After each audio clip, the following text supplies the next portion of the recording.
Totally feels like a sauna. Oh, it's an inferno. Yeah, it's crazy.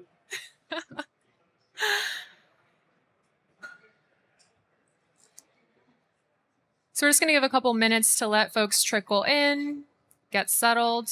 My name is Kate. I am a reporter at Blockworks. I lead the Drop newsletter covering all things consumer crypto, including gaming. And I've been covering crypto gaming for about 3 years or so. So been watching its evolution over time. And today we have some really awesome panelists with us. We have Michael from Abstract. We have Jess from Block Us, Luke from Pixels, and Sam from Sequence. So big welcome to all our panelists, and I think we can get started. So I think maybe it's would be interesting to jump in with some thoughts on how the space has evolved in recent years. Where has crypto gaming been, and where are we now? Or I could jump in. Again, like from a gaming perspective, like I came up as a pro player on Call of Duty, and then when I was at Activision Blizzard, I launched 5 games from Overwatch 2, Modern Warfare 2, and then the last game I did was Diablo 4. So like my take is always from like going back as a player on desktop and console, and then actually being at a AAA studio and launching games. I think with any kind of shift in gaming, like whether it's desktop, console, mobile, now Web3, I think a lot of it is predicated by and accelerated by business model innovation, right?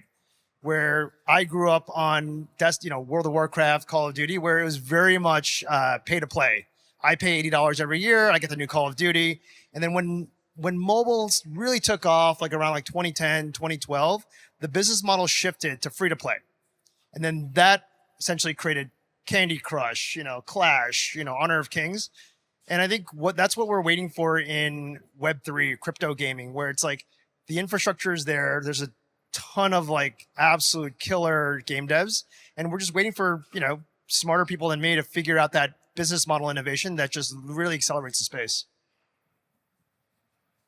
So I'll bring it to a shorter time horizon just for Web3 gaming. I think we're at the third wave of evolution in terms of Web3 gaming business models. So the first wave was play to earn. I think Ronin and Axie was the star of that, right? Together with the running game, like play to earn, that was the peak. The second wave was sort of like the chain model, like IMX kind of coming up, right? You give grants, you get people to build, and then community play and farm the chain's token. I think this third wave, fueled by stable coins actually. So USDC is big, but what's not talked about is JPY stablecoin is coming on chain to Soneum, KRW. The Korean won stablecoin just passed legislation. And then we have HKD, which is also coming online. So fueled by stablecoins, I see this third wave really returning to just like the traditional game publishing business model, actually. You pay developers money, the game makes money, game makes money in the local currency, the player plays a game just like a regular game. But all of the economic layer is on chain, and it's easy for you to swap to the game's token for fun, but you can also just play like a regular player. So I think that's the third wave of Web3 gaming, and that's what I think we'll see in this consumer super cycle that's coming up, like that's 25 to 2030. It's funny because I thought I was going to disagree with you, but I would agree because that's kind of a direction we're taking Pixels lately too. But yeah, with the evolution of Web3 gaming, you have to start with Axie. Axie is really the Web3 game that actually innovated and brought new users into Web3 gaming and made Web3 gaming what it is right now. And they came up with the thesis of play to earn, which I think a lot of people wrote off after Axie maybe went into a bit of a decline. But we still think there's something very interesting there. Just because something didn't work the first time doesn't mean that fundamentally it was completely wrong. But we view play to earn and Web3 gaming as basically economic innovation when it comes to how you can grow a game. The framework that we've been viewing play to earn as now is kind of like a new way to advertise to users, right? In the Web2 model, it's not working very well in gaming. You pay Facebook, Google, Meta tons and tons of money to run ads. Like typically the game budget in a Web2 game is like, you build a game for like $5 to $10 million, you spend hundreds of millions advertising the game, and the margins are super thin, mostly because these ad networks are extremely rent seeking. Anytime there is an innovation in Web2, what you'll see is basically these ad networks raise the rent. They decimate margins, they make it even harder to grow a game. And Web3 is interesting because it's potentially a new way to start to grow a game that doesn't necessarily rely on these traditional ad networks, right? And what we do at Pixels and with Play to Earn is we instead view a player reward as a new type of ad. Now, Axie wasn't super smart about it in its first iteration. It was like semi-Ponzi, right? But you can't deny they brought in a ton of users, they made a ton of revenue. Now, it wasn't sustainable. We think that there's a really interesting next step of targeted rewards, treating a reward in game just like you would an ad, but being very, very smart about who you give it to, what that reward is doing, attribution around it, segmenting, like all the stuff these ad networks do should be done with player rewards also. And it's funny because I used to tell people this and there wasn't a lot of faith in what we were doing, but Pixels grew to like 10 million users on $0 of ad spend. We did 20 million in revenue last year. Right, so there's some teeth there. It hasn't been fully figured out, but that's generally what I see the direction going down as, like basically smart reward targeting, rewarded play, and then also the elements of real money gaming are an important part of it too. Like what new types of games can exist because whatever the decentralization layer does, or makes possible because of regulation or whatever, is unlocked by Web3. And then there's also something very, very interesting with new forms of value distribution from the economics of games too, with some on-chain aspects also that are maybe finally possible because of decentralization, right? So the stablecoin payouts to players, for example, could be pretty interesting. It only works though when the game economics are figured out, when games are profitable, when they're fun in the back end, they're able to generate money without the Web3 elements involved. Then you can start to have a lot of fun play with where that value goes and how you can actually grow the game and ecosystem. Yeah, and just to add to that, I think we were really excited about gaming a few years ago. We do think it will come back. We're in the long run for gaming. But Sequence is also developing, a wider infrastructure platform for Web3 as a whole outside of gaming. Along those lines, agreeing with the stablecoin prospects, we're developing a payment protocol that is across any token, any chain, any wallet. And we think that'll really expand the market for gaming and other infrastructure, including Shopify, things like that as well.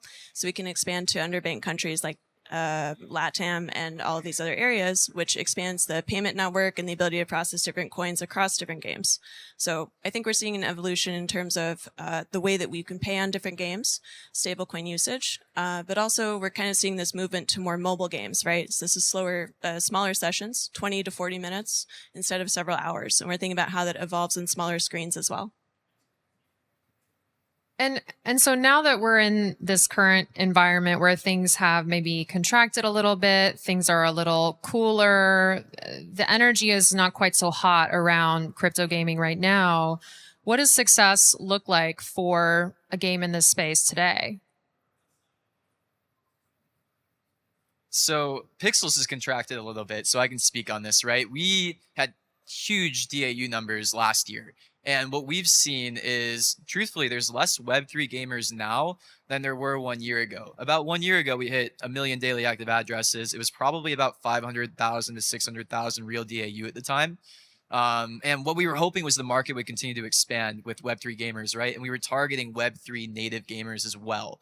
Now, there's some things that are positive about that, right? You have an audience that are already onboarded. They have wallets. It's not so hard to acquire them compared to onboarding a new user into Web3. But the issue too is there's things that are maybe wrong with this audience also, or the expectations are a little bit off from this type of audience. A lot of the Web3 gaming user base right now is based out of Southeast Asia. If you're in Telegram, you might see users that are primarily based in Nigeria and India, and that's all great. But if you're building a large gaming company, you know that really the highest spending users are based in Korea, China, US, right? So if you're trying to build a game that generates, the revenue that the Web2 game would be, the targeted audience needs to be a little bit different than where the Web3 gamers currently live right now. And they don't have the same tolerance for the friction of Web3 gaming. that currently exist, like setting up a wallet, going through all the onboarding. And also, truthfully, a lot of these users don't really care about some of the tenets of Web3 gaming or decentralization right now. One or two companies I think that have actually gotten the thesis right so far, which I'm maybe going to change our strategy based on what they've been doing, are teams like Mythical Games, NFL Rivals, FIFA Rivals. They've been criticized by a lot of Web3 game companies and like people in Web3, but they're generating Web2 revenue. That's pretty good. And they've onboarded the type of audience that a lot of Web3 games would love to have. Audiences based in the US, audience based in like Korea, China. And I think the business model is actually a bit better.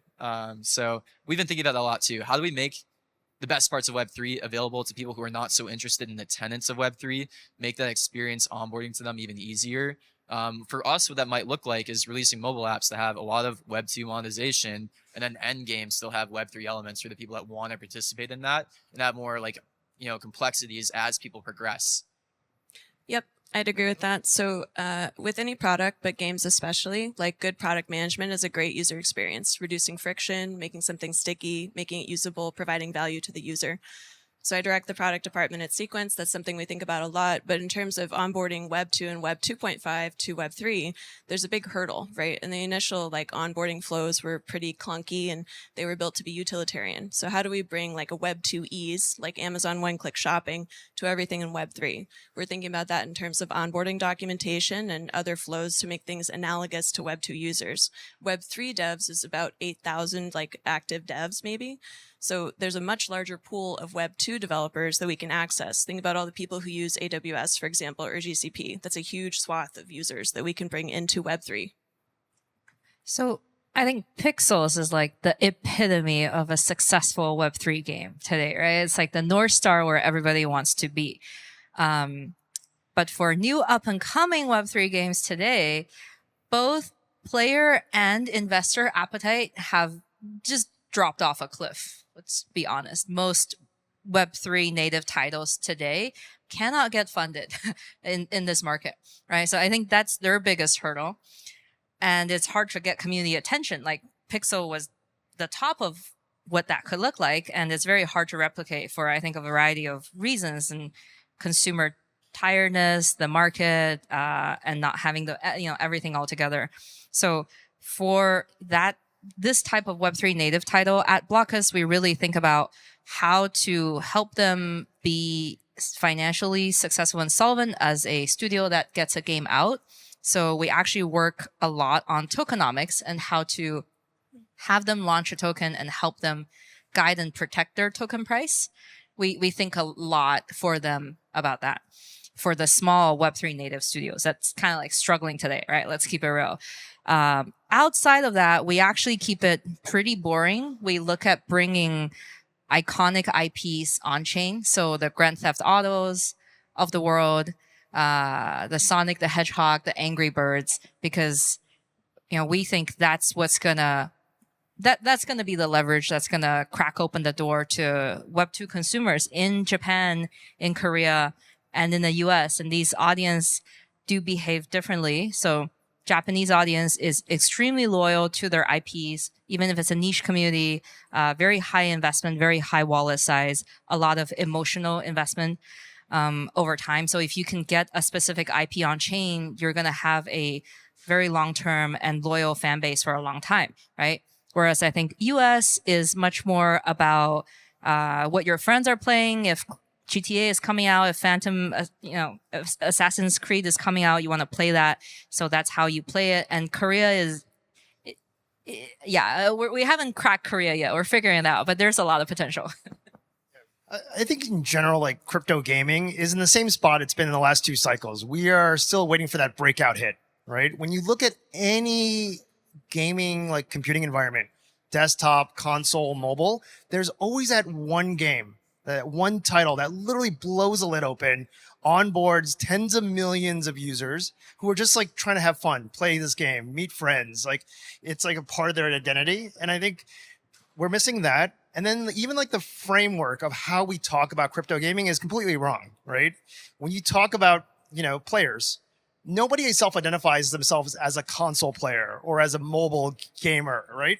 I think they're just gamers, they're just players, right? And they identify not with the actual underlying platform, like, oh, I'm an iOS, mobile app, game player. It's like, no, I am, like, I'm crushing candy. I've been playing Clash for like the last 10 years. Like, I'm playing PUBG. It's like, that's where we need to get to, where someone's going to figure this out, where they're going to figure out a game that's native to blockchain, where again, like, just think about like mobile gaming. Like, what made that fundamental? Like, I actually faded mobile gaming when that came out. Growing up on COD and Warcraft, I was like, that is absolute dog shit. Who wants to like play a game like, slice some fruit, crush some candy? Like, but literally, that is the biggest segment of gaming right now, because what they figured out was something native to the platform, which is the thing that mobile has is mobility, right? I always have this computer in my pocket when I'm going from point A to B. So now all of a sudden, like people like, my wife, she's crushing candy on the subway ride. Like that game, Candy Crush, is not competing against, primetime television, Netflix, or even Call of Duty. It is competing with you reading a book on the subway, which is like a better value proposition, a more fun value proposition. So all of a sudden now what you've done, with mobile gaming, you've created a new category of players. They didn't go suck out players from console and desktop. They created a new class of players called casual gamers, casual players. And that is what, like 80% of the 3.2 billion players, like active players.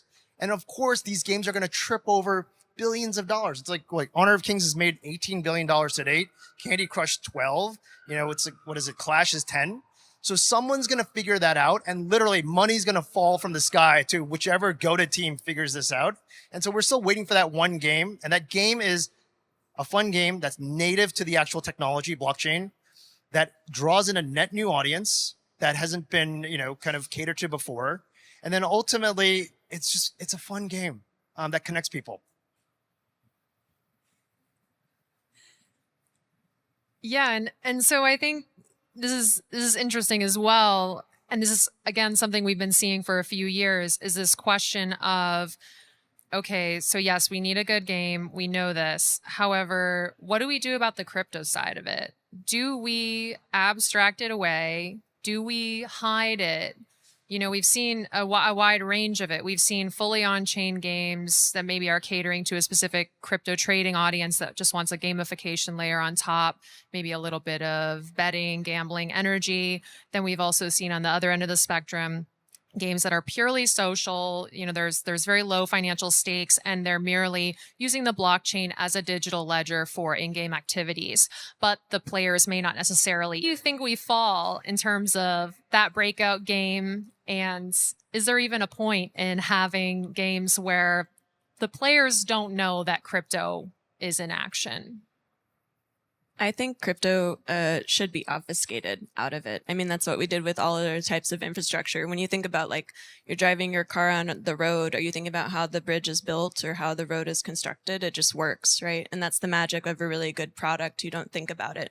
And then it like becomes habitual and even creates like an addiction if it goes the other way, right? We're not into that, but like a habitual, easy product that makes your life better. So abstracting away the difficult part of crypto and like the poorer user experiences will help gain adoption over time. We do need to question, like, what is the Web3 actually doing, though? And that's something that I think if you're building in the space, you get a little clouded about it. Sometimes we get a little, like, zealous in Web3 where we think the users should respond to something in a certain way, right? Like, for a while, like decentralization was supposed to be a really big part of Web3 gaming, where it's like, oh, if the game dies, the game will live forever because it's on chain and somebody can take it over. A really good example I like to bring up to people is Pixels was way more on chain at one point than it is now. We had basically everything backed up on chain. We did like custodial wallets for users. We had every in-game item on chain, and we had Web2 backups in case things went down on chain. One day it broke and nobody noticed for like 4 or 5 days. No user cared. No user said anything. And that was a really big wake-up call for me, where it's like, okay, wait, users don't care so much about this decentralization part. They do care if they're earning inside of the game. They do care about like some of the real money components. And that's the part of Web3 gaming that I don't think has been explored enough. Like, what is the actual use of it? If you abstract it too much away, it's like, okay, why'd you even go and build a Web3 game? There has to be some reason you're adding it in, right? There are a few very clear things that we're seeing now. Like, for example, with more stablecoin adoption, you kind of get every game that's adopting stablecoins to also adopt a payment standard.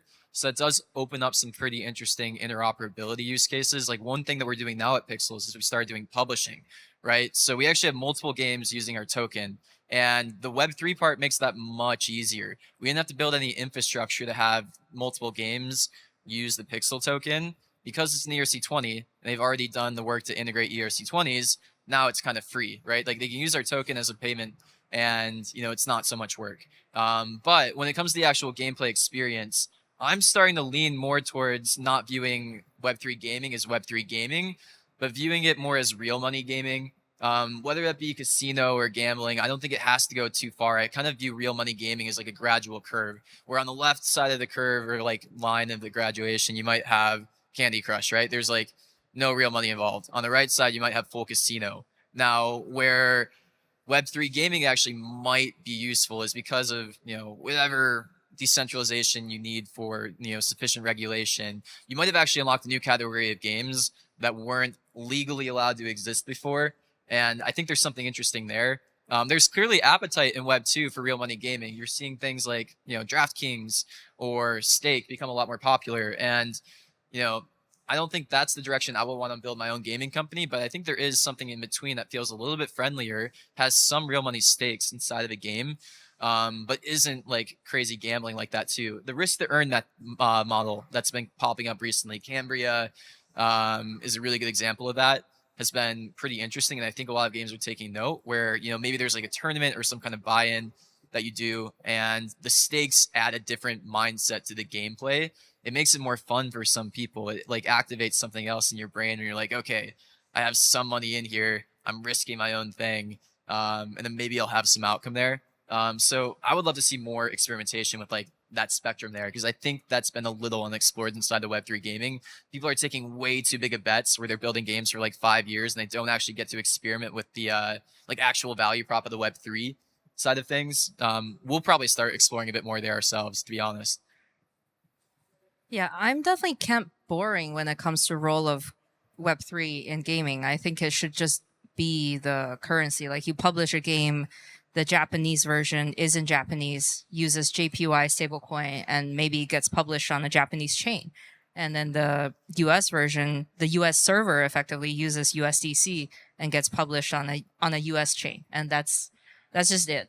That's the crypto part of it. The users come in, they buy a stablecoin with their regular currency, and then they have the same experience. The only thing that's easier is, and this happens a lot with like large MOBAs, right? If you're on a Korean server and you want to play on a US server, now it's going to be a lot easier. Instead of VPNing and whatnot, you just swap your stablecoin and you can play on a US server with US players. And you have a lot more freedom to move between these servers and have a fun experience, right? So a lot of the in-game item price arbitrage is taken away. So that's like market regulated, which I think is a good thing.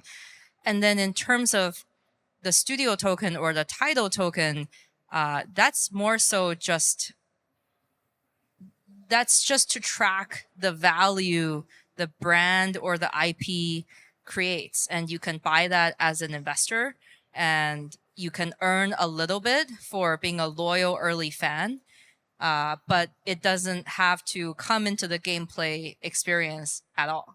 I think that is where that's where I will push all of this to go.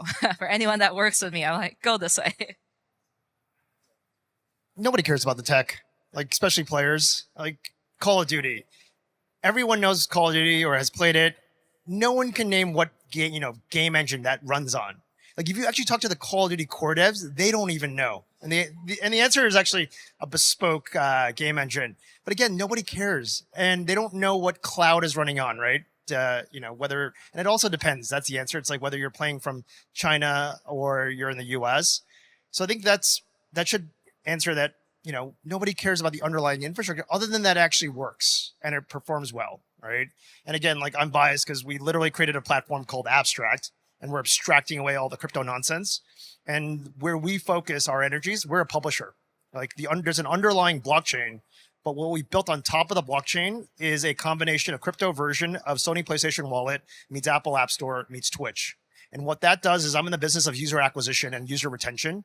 And then as games like Cambria, On-Chain Heroes, Gigaverse, as they deploy, I'll then send them like anywhere from 50,000 to 1 million users. And most of these users are not crypto natives. There are people that, Luca and the goated Abstract team are pulling from crypto curious people from Instagram and TikTok. And I think ultimately that's how you end up getting a lot of these games, that core install base, get them from 0 to 1. And then it's up to them, right, to then go figure out how to get from 1 to 100. And if your game is really built for scale, we'll meet you on the other end to help you go from like 100 to 1,000. So I think it's time to do some speculation. In the recent months, we've noticed a lot of games have shut down. They have given various reasons publicly as to why they've shut down, and that's been contested, depending on the game. Often the reason cited is a lack of continued funding. From what I've seen and the folks that I've talked to, at least across the VC space, is that games are not quite as appealing as before. And I think part of the reason for that is sort of this rise of sentiment around vibe coding as well as AI. We're seeing this sentiment of, oh, well, maybe instead of, 100 developers, maybe you could just make this with a tiny fraction of those funds that you were otherwise planning. And, one guy can do it. And here's, 100K or whatever. And so I think we're seeing a contraction on the VC side. But I think there's plenty of other reasons why games have failed recently. And I'd be curious to get your perspectives on what you might think is going on, whether it's broadly or with certain genres. I mean, AI tools are helpful for coding, sure. We use lots of AI tools as sequence. It makes us super effective. The product and design team is 4 people, but I'd say we have the output of 8 people. We're not coding, but right, AI tools in general. So I'd say that's a big win, but that's short-sighted on the VC side. And this happens every time new technology comes out. Even when computers originally came out, they're like, oh, all these jobs are going to go away, right? Every time we have an infrastructure upgrade of any kind in any factory, they say these jobs are going to go away. They just kind of change direction. So I'd say what might happen is people who are interns may not have as many jobs, and we'll have to figure that out. But higher level, say mid to senior level engineers or designers or product managers, whatever, they're using these tools to make their outputs faster. So that's short-sighted by VCs. Regarding games, though, I'll hand it over to Carl. Yeah, the games industry is funny because it's a lot of people with heart and passion. I don't see many Web 2 gaming companies that are going to be rushing to adopt AI tools, to be honest. They're pure of heart a lot of the time, and they view that as not so nice to use for whatever reason. A lot of them consider going to mobile selling out, for example, right? But we use it a little bit. I think what's interesting about it now is we might be able to start to see smaller game loops get published more. And I think Abstract's actually been doing well at that. They're having smaller games release more often that aren't so high production. And if you do that more often, you get to experiment with what actually is going to be working inside of Web3 gaming yet. Because really no Web3 game has found long-term product market fit. The model of the actual Web3 game experience, the actual game loop and the gameplay, has not been iterated on enough because Web3 games are quite expensive to make. Now the infrastructure is getting better. Truthfully, 2 years ago, the infrastructure was a little overpromised, and most Web3 games have had to build their own infrastructure from scratch when it comes to even the really basic things like indexing the chain, for example. I mean, honestly, basic indexing is still not really solved inside of Web3. Most teams have to rebuild really basic infrastructure. So that adds to the cost, that adds to the complexity. You have all the token side of things too. There's been no clear regulatory framework around tokens, so that adds to a ton of expenses. It's been really hard to ship one. So the teams that have now are in a better spot where if they still have funds, it's probably better to bet on the teams that have already gotten the token out, already shipped a game, because they probably have the funds to go ship multiple bets now. But yeah, ideally it brings that iteration speed down, and we'll start to see more games experiment with core experience of a Web3 game. Yeah, so This is a particularly painful topic because I'm very close to this situation, having talked to a lot of studios in the space, and I invest in a few titles as well as an angel investor. So from my perspective, what has happened is you have these bigger studios who have raised a solid 5 to 10 million, and they could roll out a solid AA title. But what happened was they raised at the top of the market, and at, just raised by the hype of that, instead of building a solid AA, they full steam invest in production and want to roll out a AAA. They want to roll out a AAA shooter, right? That is a 100 mil project, right? And you've only raised 10 or 25. Or they want to use experimental new methods like facial recognition to 3D animation direct game loops. And that is experimental, but also that's probably like a 50 to 100 mil production, especially in a place like LA, Hollywood, right? And they've raised like 10, 25. So they're all building with the expectation that the next round of 50, 80 mil is going to come.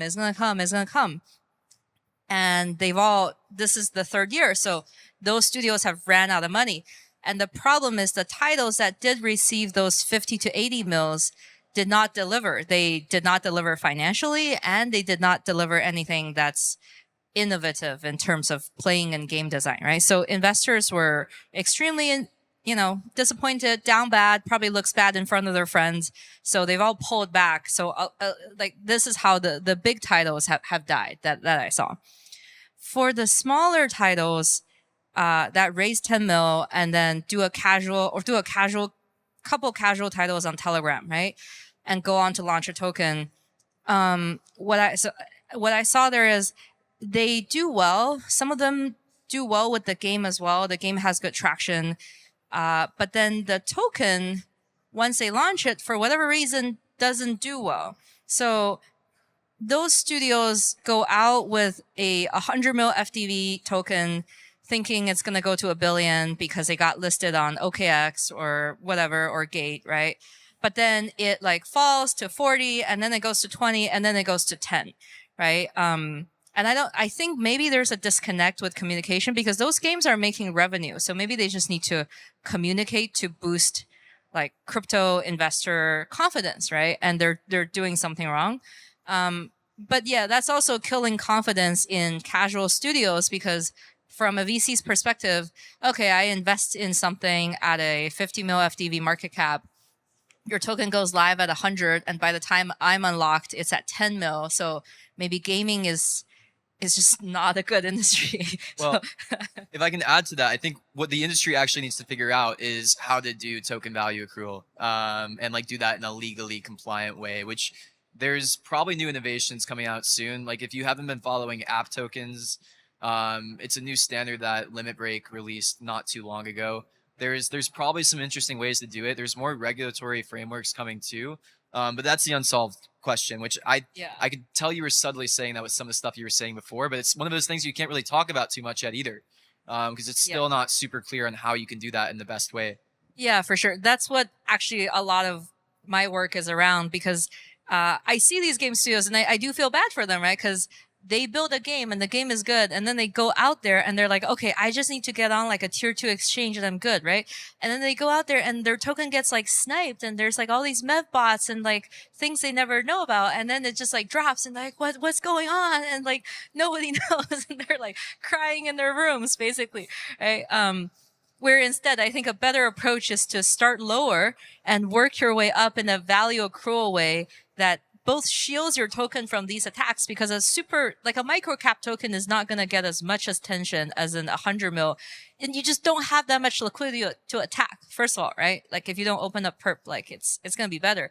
And then also, by the time your investors unlock, they're going to see returns. So confidence for the industry overall is going to be boosted instead of tanked.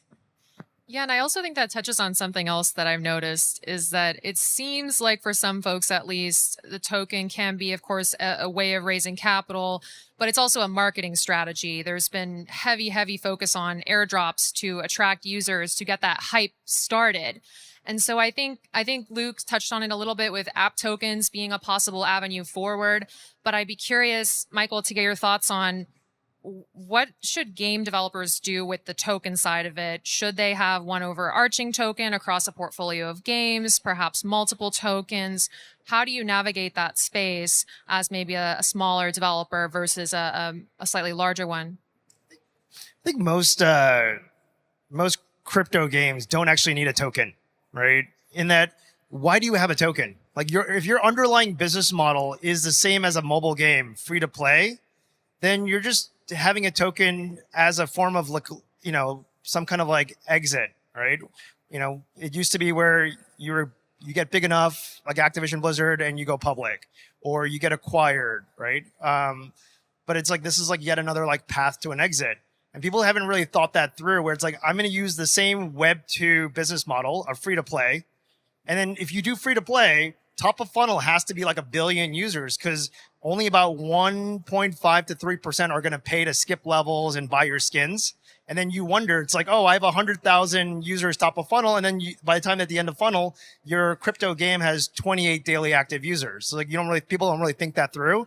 And then they launch a token to these 28 daily active users, who are then shilling on a timeline, buy this, gaming token, and no one's going to touch it, right? It's like, it's obvious how this is going to play out. So most don't need a token, mostly because they're using the same Web 2 business model that has a very clear playbook that usually goes towards acquisition, right? Not necessarily to an IPO. There's a few folks that are really starting to figure this out, where there's a fundamentally different business model people are exploring. I think you're seeing this a little bit with, like, you're going from, I don't know, it's like, I think what Axie did last cycle to now, I think a couple of the games now where it's like risk to play. Again, like, that's probably a really interesting model for a user base of like 1,000 to about 10,000. But like in those early days, like, now you're seeing like, okay, there's like a sticky community here. How do you get an exit for that, that studio? Maybe through a token, maybe it's something else. I don't know. But people are at least starting to figure out, doing the hard work of what is a sustainable business model that has me generate revenue so I can then sustain my team of 5 to 25 to continue to kind of push out content, whether it's like, in a way where you see like with Web 2, where it's like, with seasons or whatnot. And then that just buys you time to go figure out like, okay, how do I exit? Is it actually, I think a lot of times it's going to be to like an existing player. This is what happened with mobile, where like coming from Activision Blizzard, it's the make versus buy for the big AAA publishers. It's like they could either go make a mobile game, or they can see who actually pans out, and I'm going to go buy a Supercell. I'm going to go buy a King. And I think that's what's going to happen, with Web3 gaming, where there's going to be a lot of smart teams that build sustainable businesses, that builds a really rabid community around that particular title. And you're going to have these like bigger shops go out and buy that game to diversify their portfolio from desktop, console, mobile, and then crypto. Outside of like acquisition, I don't really see any interesting business models yet. But again, like, there are smarter people in this room that are going to figure this stuff out in the coming 12, 18, 36 months. And I'll completely change my mind, where it's like, yes, you need a token, and that's going to accelerate getting mass adoption, building your community, and so on and so forth. Lightning round. If you have advice and strategy, what should devs do to build a successful? That's a really bulletproof broad game? question. I know.